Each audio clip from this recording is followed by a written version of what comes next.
Here at Ceres, we like to keep our worms happy and healthy, and part of that is making sure we feed them what they like.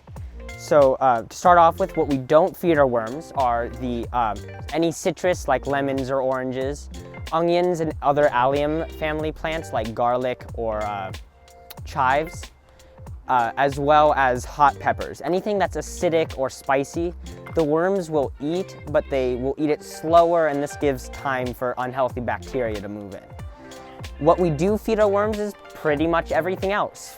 Fruit, vegetables, grains, even paper towels. They'll slowly break down and make into our compost.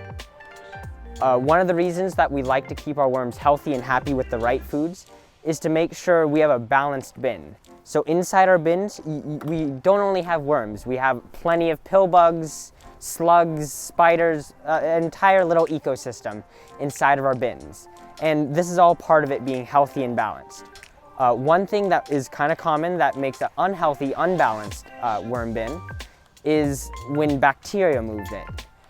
Bacteria are able to move in when the bed is unhealthy in that it's too warm, too moist, or that there's so much food that the worms can't break it down fast enough. For all the bins, we cover them with straw to keep any smells away from the other people who are working and living here, just to be good neighbors. So we always want to make sure there's a good amount of straw on top, and we always have extra straw if that's necessary.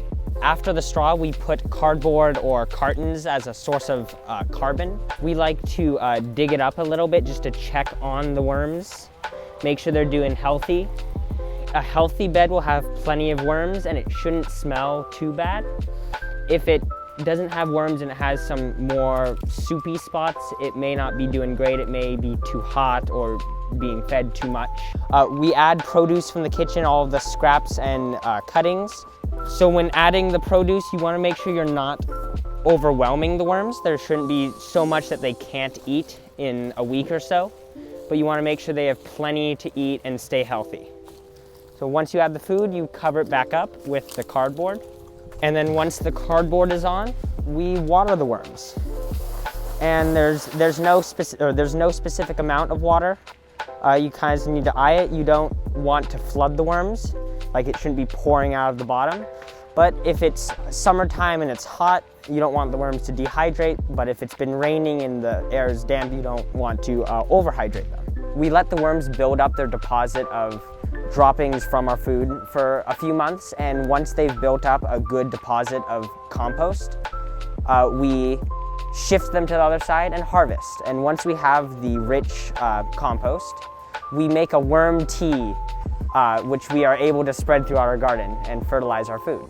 It is important to make compost with our locally produced vegetable waste because it keeps the nutrients that are in our local community here, and it ensures that we're not putting food waste into landfills, which can be harmful, and it's better to turn it back into nutrients that we can feed our own garden with.